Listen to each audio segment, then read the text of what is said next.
Conflict is intimacy. That's what conflict is. The point where difference meets. Conflict is very, very important. And it's very important not to back off from conflict. And if we just go, whoa, I don't really want to have anything to do with that, there's no deepening of the relationship if the conflict is always just moved away from. Conflict, in a way, is the very essence of the story with Harry. It's his conflict with his own attitude towards racial difference, which then constellates into a conflict between him and me over the same thing, essentially. And also that question of, can we address this complicated and controversial issue? Can we address it honestly? I wouldn't say I'm the bravest person in the world by any means, but it's always my intention to not back off.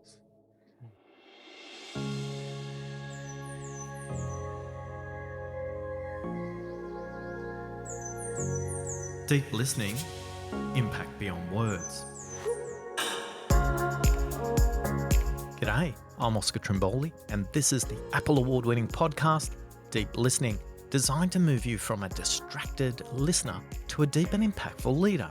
Did you know you spend 55% of your day listening, yet only 2% of people have ever been taught how? In each episode, we explore the 5 levels of listening. Communication is 50% speaking and 50% listening. Yet as a leader, you're taught only the importance of communication from the perspective of how to speak. It's critical you start to build some muscles for the next phase in how to listen. The cost of not listening? It's confusion, it's conflict, it's projects running over schedule, it's lost customers, it's great employees that leave before they want to. When you implement the strategies, the tips and tactics that you'll hear, you'll get 4 hours a week back in your schedule. I wonder what you could do with an extra 4 hours a week.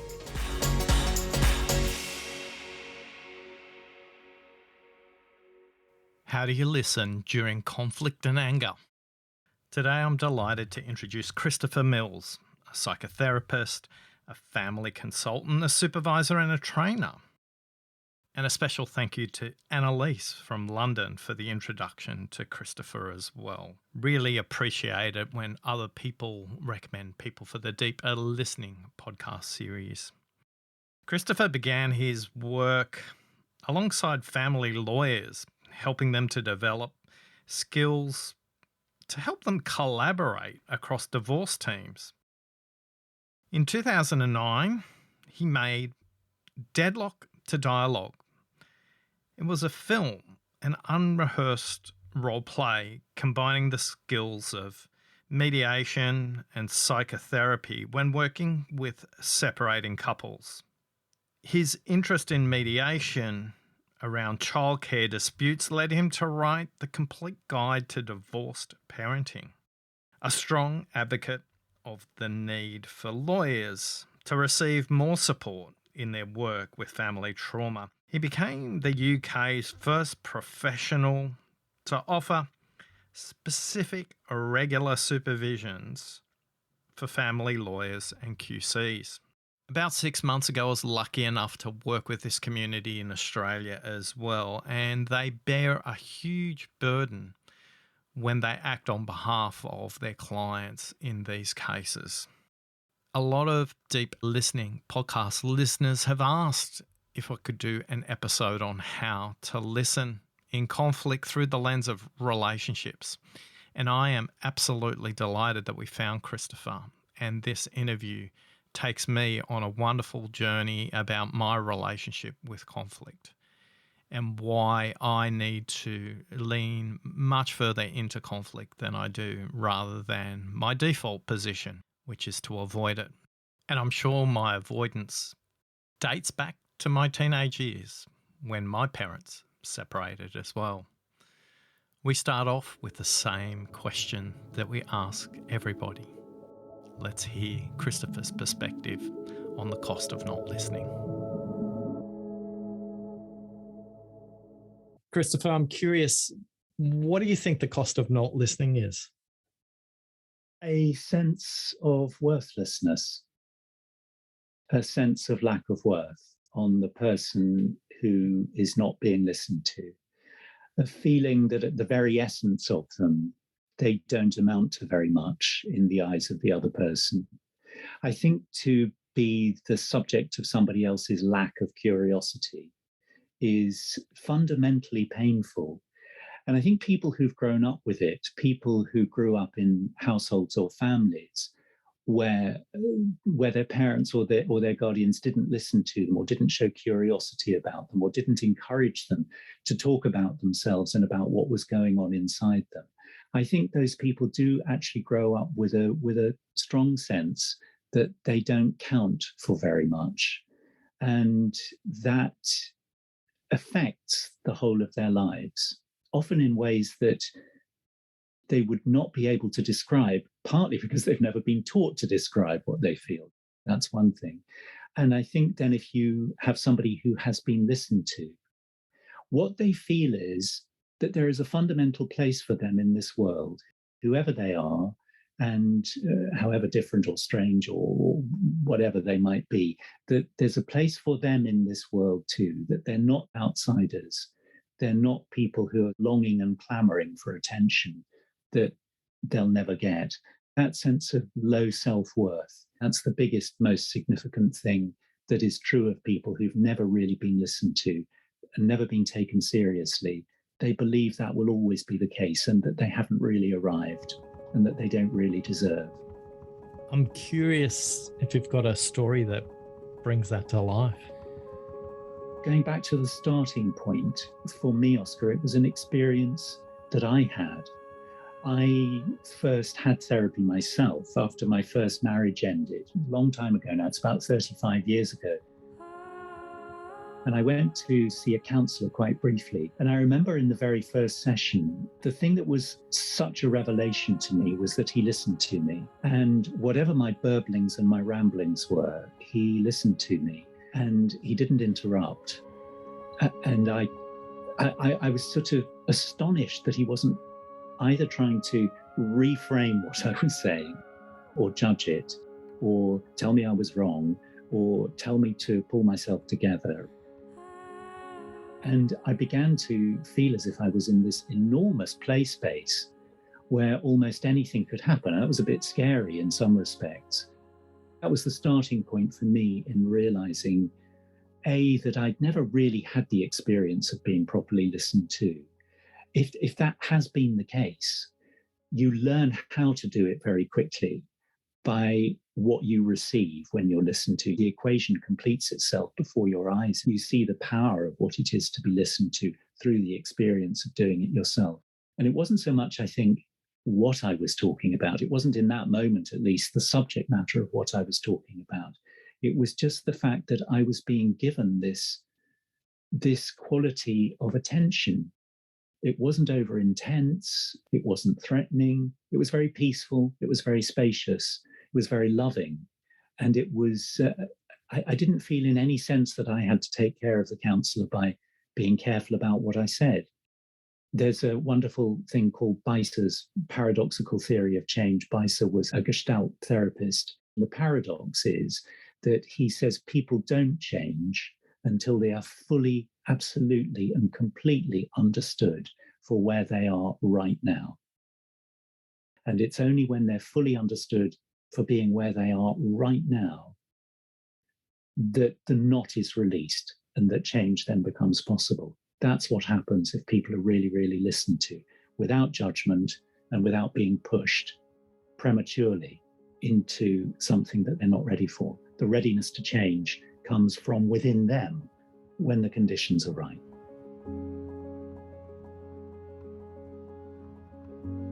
In his book, The Case That Really Got to Me, Christopher does this great job of pausing and explaining some extra information during dialogue.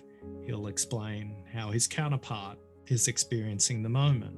He might say Harry gazed up and looked puzzled as he explored the thought, or Christopher will describe how he felt in that moment as well. The theme about listening carefully for what somebody meant A lot of times we have to help them understand what they're thinking before we understand what they mean, Christopher.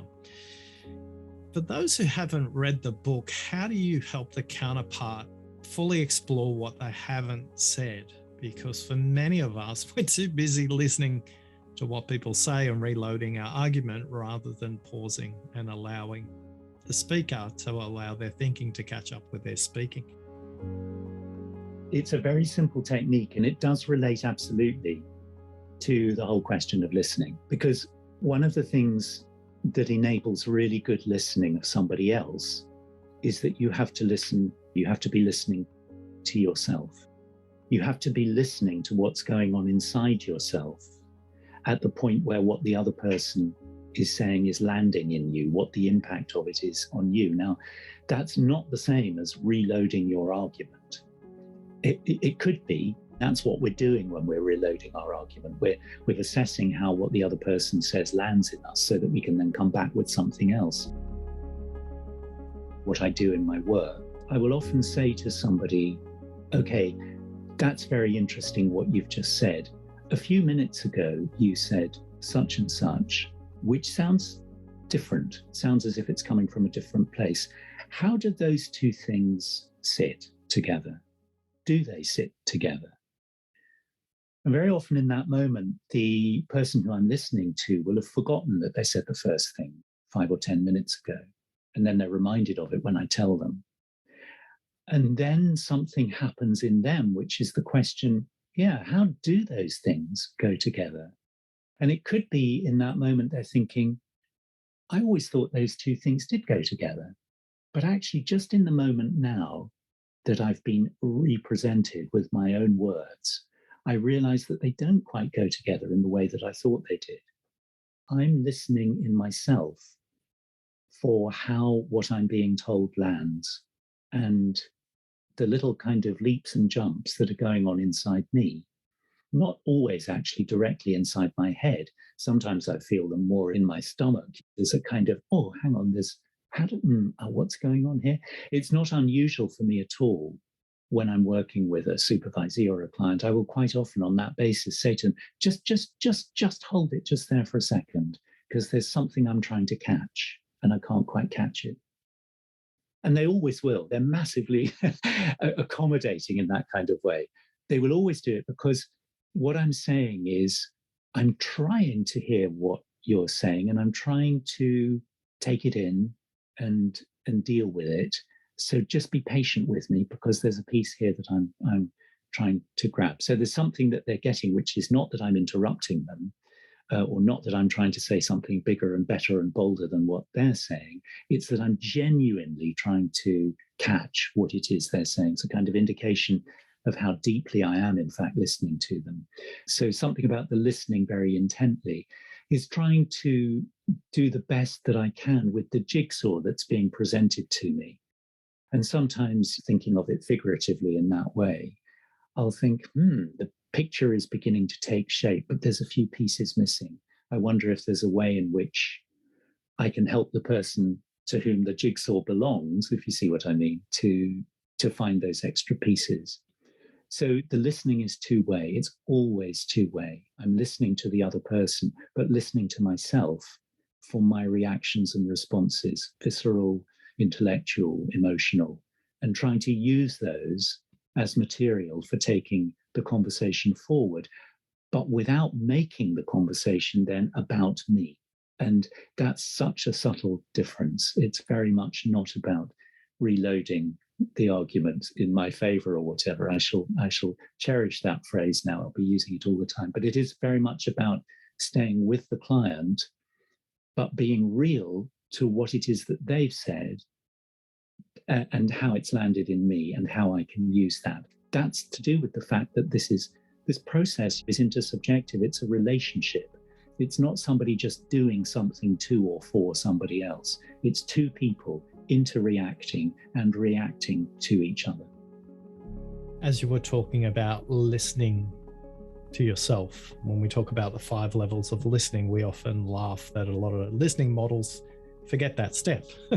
They jump straight to focus on the person who's speaking.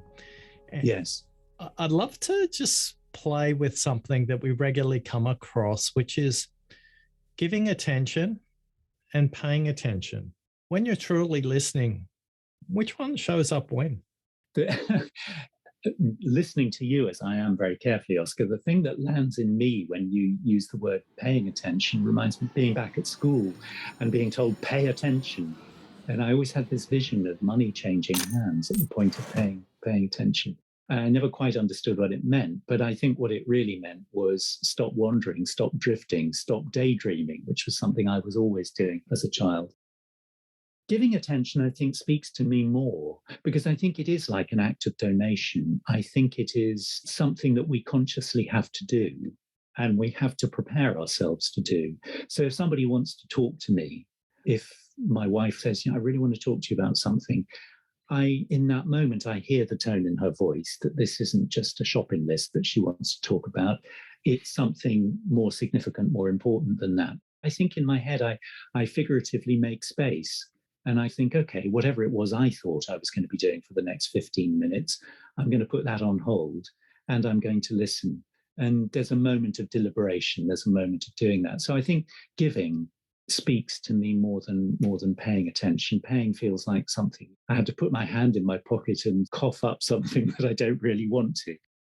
And of course, sometimes you don't want to listen. I mean, sometimes if I'm very busy with something else, I don't want to do it. I don't want to listen to what somebody else wants to say to me. And one of the things that I think is critically important in that moment, in being true to oneself, is to say, I do want to listen to what you've got to say to me. And actually, I can't do it right now because my attention is completely diverted somewhere else. Can it wait? Can you come back to me in a couple of hours when I finish doing what I'm doing? And then you will have my absolute attention. So I think part of the donating of attention, the giving of attention, it needs to be real. It needs to be authentic. It doesn't need to be an act of sacrifice. So I suppose sometimes it's going to be an act of self-sacrifice in a moment where it's incredibly urgent.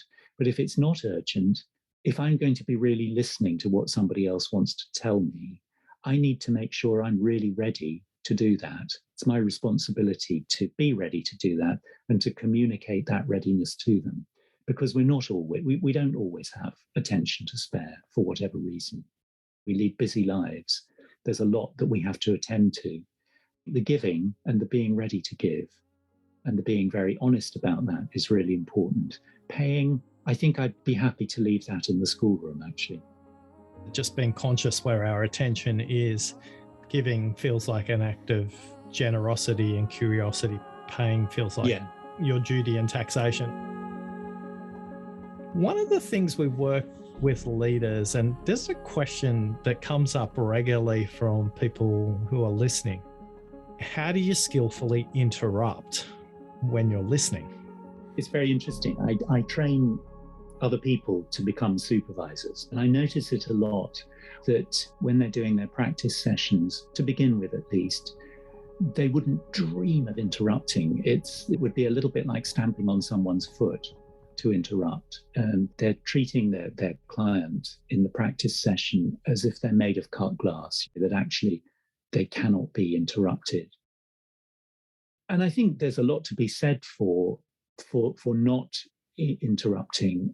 That lovely thing, WAIT, wait, why am I talking, is a very, very important one. And I think when we get, certainly speaking for myself, when I get very excited by what somebody's telling me, I can get a bit jumpy. I kind of want to interrupt because I'm enjoying it. And I'm kind of wanting to share the thought that's just arrived with me.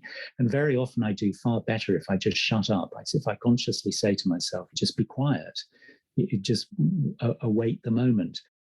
But there are other things where interrupting is easy if it's done in the right spirit and it's not being done perversely and it's not being done competitively. And I've found this a lot with all kinds of different clients, that if somebody's telling me something and I'm really listening very attentively to them, and I think they know that, and I say to them, I just need to stop you. I'm sorry to interrupt. Forgive me for interrupting, but I just need to stop you because there's just something that's not quite making sense to me and I don't want to lose it. Can you just run pass me again what you just said about XYZ, because I didn't quite catch it. Now, no client has ever said to me, oh, for God's sake, I was in the middle of my flow. Why did you interrupt me? Never, ever, ever has anybody said that. Because I think that the evidence base for which I'm interrupting them is that I'm listening to them. And that if I don't interrupt them and they just carry on and I get lost, something perverse has happened. I've kind of let them go. I've let them, flow off the edge of the hill kind of thing without stopping them. So I think if interrupting is stopping in order to try and gain greater understanding, in my experience, it's never treated as that kind of interruption that irritates us. It's always treated as a kind of useful building block. And I encourage people to do that. Not every time there's something that's said that they don't quite get or they don't quite understand. And sometimes I'll say it several minutes later. I might say, you said a few minutes ago X, and I just wanted to pause for a moment and catch that again, because I think in light of what you've said since then, I'm not sure that I fully understood it. Interrupting isn't always in the moment, but there are other times where I will actually say, just hold it there, hold it there, hold it there, even when people are in mid-flow. I think if I do it in a spirit of, because I'm fascinated and there's something I risk not understanding, as I said before, if it annoys them, they've never ever told me that. It always seems to be their eyes are bright and they look really excited, I think, at the idea that I'm listening to them that attentively, that I'm not kind of letting them get away with something that I might not catch or might not understand. We often talk about that interruption skillfully done is as powerful a signal of listening as not interrupting. And I think it takes a good deal of judgment, but a great deal of curiosity and fascination to create a space where people are okay with that. So I just want to reinforce a point that Christopher's made, that interruption is about intention. It's not about the technique. And sometimes it's to help you understand more, and quite often it's to help them understand the connections between what they've said. In the book, Christopher, the one case that stood out for me was the work you were doing with Harry, and where you started the conversation with him about the court dispute in the family situation that he was dealing with. Where that finished up was completely different. Do you mind taking a moment to share the story of Harry?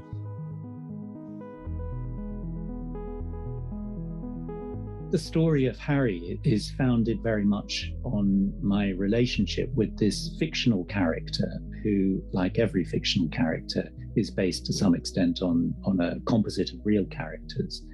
And I think it's based on my relationship with Harry, because one of the points I make in that story is that I really like this guy. I think he's got an incredibly good heart. He means very well.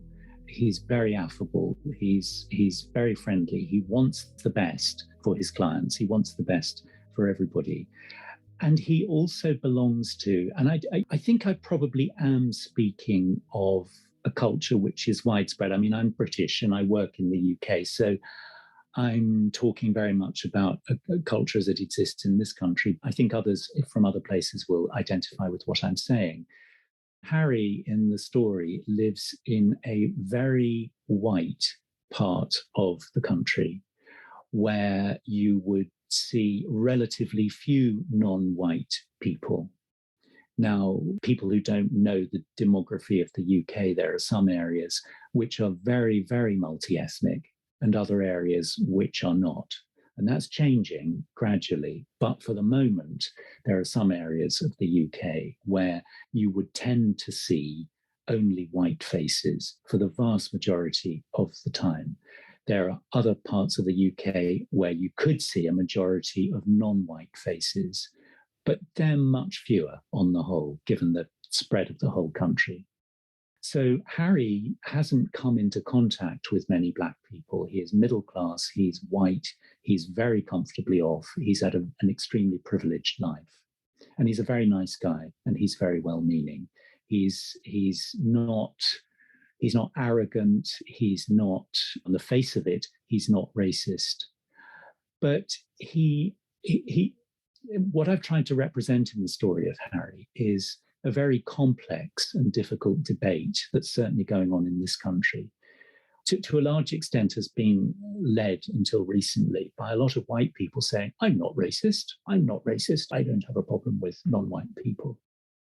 These are very often the people who know least about what it's like to be prejudiced against, because in this country, certainly if you're male and white and well-educated and articulate and professional, you're just about the most privileged person in the world. And unfortunately, it's often the most privileged people in the world who spend the most time talking about they're the ones who are seen as the experts on all things. And prejudice is certainly an area where they are not expert at all. Harry hits this wall when he comes to see me, and I'm also hitting that wall too, as another very privileged white person, about how is it that we talk about a Black client. And in this case, the client is a guy who Harry doesn't agree with. He doesn't agree with the client over the client's way of seeing childcare arrangements following the ending of his marriage. And Harry is horrified by the idea of not agreeing with this Black client in case the Black client says or thinks Harry's just being racist. Really, the dialogue is between two white men in the absence of anybody Black being in on that actual conversation about how to deal with it. What I was trying to catch in that conversation was the tension that is absolutely present for a huge number of white people, and I think a huge number of white people want to deny this, the presence of the sense of guilt that they feel historically over how Black people have been treated. In the story about Harry, I was trying to catch some of the tensions in that. Going back to a point that you made a few minutes ago, Oscar, which is quite interesting, about interrupting and whether that's okay for the client or not. In this case, my interruption of Harry was not okay for him at all. He hated it. And I hated it too, actually, because I'm very fond of Harry. I didn't want to upset him. But there was there was something that I felt I had to address with him in order for our conversation not to go round in a potentially rather collusive loop in which we could just potentially make each other as two white men, try and feel a bit better about ourselves as white men in the face of this dilemma that Harry was facing with a Black client. I wasn't aiming for it to come out at the end with a kind of, phew, happy solution, good, we've solved that one, but rather to highlight aspects of that complex journey that I think all of us are on in our different places in increasingly multi-ethnic society. I love the point made at the end, outside of the dialogue, about being conscious of difference. We talk about, do you listen to difference? Do you listen for difference? Are you listening to similarity? Are you listening for similarity? And in the dialogue, one of the things you had the courage, and I want to encourage people who are listening to go there, you didn't stop at the surface. And this is why you were able to get a little bit deeper into the conversation. And the dialogue moved from transactional to transformational.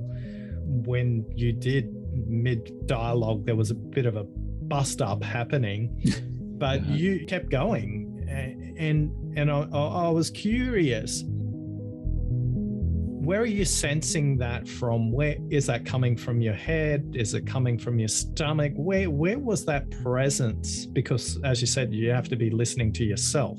Where was that presence to go further with it? Because it would have been easy to just skate across the top and just be about a parental custody issue, which was the entry point for the conversation. It's the value, I think, Oscar, of knowing my own intention. And my own intention is to be honest. even when I know that being honest is going to ruffle feathers, or it's likely to ruffle feathers, as it certainly did in the story of Harry. It's my duty to my relationship with Harry, really. Am I somebody that shows up, or am I somebody that kind of stalls at the fence where it looks like something difficult might happen? Can I risk that Harry and I can attack something together and struggle with it, and therefore maybe struggle with each other and come out the other side? Can I take that risk, or am I just going to be so scared that it's going to destroy our relationship completely that I won't go there? Maybe when I wrote that story, I wanted to illustrate that conflict is very, very important. And it's very important not to back off from conflict. Conflict is intimacy. That's what conflict is. It's the point where difference meets. And if we just go, whoa, I don't really want to have anything to do with that, then there is, as you were intimating, there's no deepening of the relationship if the conflict is always just moved away from. So the conflict, conflict in a way is the very essence of the story with Harry. It's his conflict with his own attitude towards racial difference, which then constellates into a conflict between him and me over the same thing, essentially. And also that question of, can we address this complicated and controversial issue? Can we address it honestly? Or do I, in this case, as the professional, do I back off? I wouldn't say I'm the bravest person in the world by any means, but it's always my intention to not back off. Where that maybe comes from, sometimes I'm working with quite disturbed people who have very, very difficult background experiences. And sometimes they will get very, very angry with me. Anger in the psychotherapy space is something that you can't back away from. It's essential communication. And sometimes I've been accused of things by a client who will say, you're not listening to me. You don't care about me. I am just a client to you. All this is a big sham. You're just putting on a show. All phenomenally good questions, which, if I'm really honest with myself, I have to check on. I have to think, is that true? Is that true? Is that true? And over many years, I've worked out that it's not true. My intentions really are good, that I really am listening. I can't guarantee that I will always understand, but I am always listening. And I've had to say to clients occasionally, I'm really sorry that that's the way you feel. And I can see how angry you are with me. And I can see how let down you feel.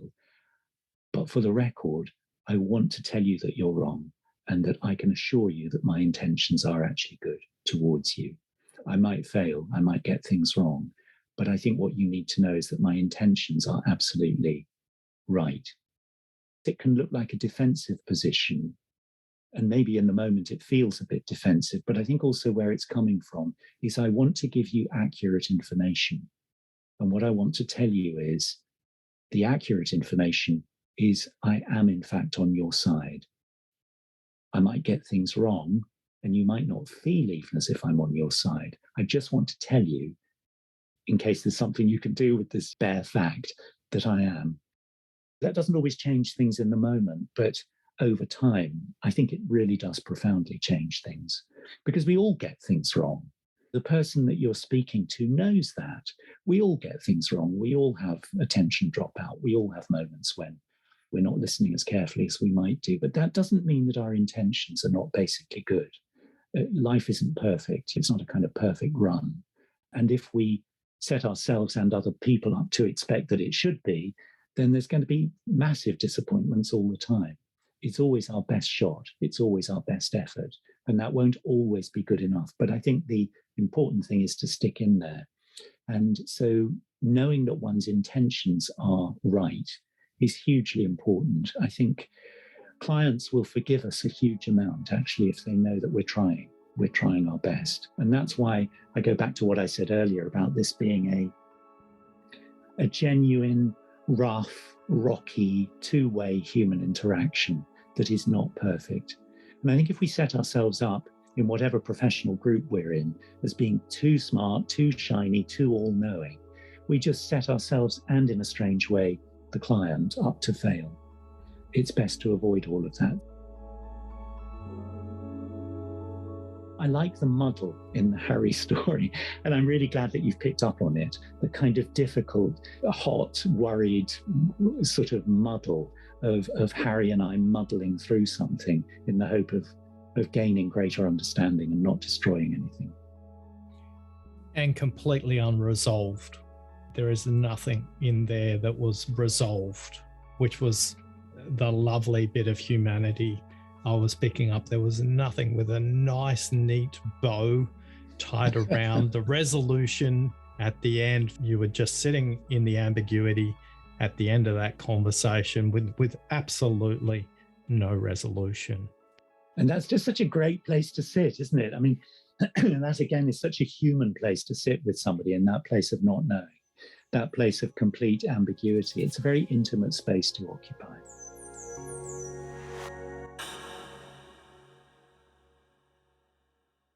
I wonder what you've just learned about listening during conflict. What pushes your buttons? What gets in your way? What triggers you when somebody says something you fiercely want to get into an argument with? For me, I took away the courage not to back down when it comes to conflict. The phrase conflict is intimacy. It's kind of tattooed on my brain. I'm struggling to get it out after listening to Christopher. Who else would you suggest as a guest for the Deep Listening podcast? Email me, podcast@oscartrimboli.com. That's podcast@oscartrimboli.com, and be like Annalise, who recommended Christopher for this interview. Thank you to the people on the Deep Listening community of practice. Thank you to the people in the Deep Listening Ambassadors group who all suggested the topic of listening to conflict during relationships.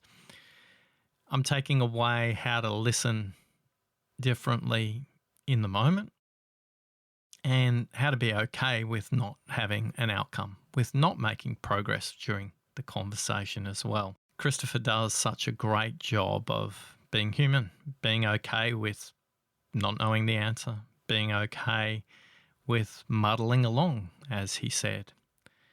One thing that surprises people when I'm working with them is quite often I'll say, "Do you mind saying that again? I'm sorry, I got distracted. I lost my way. Do you mind saying that again?" And I think it comes back to Christopher's point about intention. If you do that because you genuinely couldn't care less and you were off somewhere else, people will notice that. But if you're struggling to give full and undivided attention in that moment, I think it's a sign of respect to you, to them, to the conversation, and ultimately to the relationship. If you admit that you're not 100% right, not 100% polished, not 100% tied off. If you want to stay on for a bit longer, Christopher and I have a conversation about what he noticed in my listening and what's the most common question he gets from the people he works with when it comes to listening as well. I'm Oscar Trimboli, and I'm on a quest to create 100 million deep listeners in the world. You've given me the greatest gift of all. You've listened to me. Thanks for listening.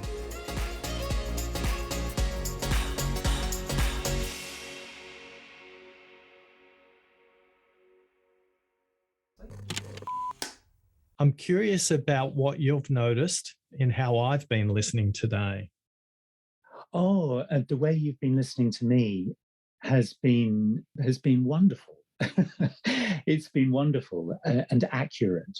I feel as if you've given me masses of space to explore, revisit my own ideas. And I feel that the way that you've come back on some of the points has been exciting for me in the sense that it's made me realize things about my own writing that I hadn't appreciated. You've picked things up from the Harry story that we've been talking about that hadn't quite occurred to me. I think your listening has been great and gentle and challenging at times. You forced me into thinking in a way that is exciting and stimulating. What do you think one question I should have asked that I haven't asked? people come up to me very often when I've been doing a training, talking about listening skills, for example, and they go, but how do you do it? It's the do question. How do you do it? Look, just give me a list of 5 things, Chris. Give me tell me, do this, then do this, then do that. No, I want to know how to do it. It's a bit like how do I be a car mechanic? And we live in such a do culture, don't we? We live in such a kind of, I want the instructions, give me the instructions. And I think that one of the things that's at the very essence of the way you and I have been talking today, Oscar, is that the kind of skills, if you want to call them that, of listening, they're a bit more like slow cook. They're a bit more like making a very, very long, slow spaghetti sauce. There is skill involved, but there's also a great deal of intuition. There's a great deal of experience. And there's also a great deal of knowing oneself. That's really, really important. Knowing who I am and being confident with who I am is a really important starting block for listening to somebody else. There is no instruction manual that says in order to be a good listener, you have to do this. It would be a bit like saying, in order to go and play a Chopin nocturne on the piano, look, it's easy. All you have to do is 1, 2, 3, 4, 5. Actually, what you have to do is you have to go away and practice, as the phrase goes, and you have to do it for a very long time. I think people would probably say, they'd probably still be saying, oh, no, that's great, but how do you do it? I've never got past that question, really.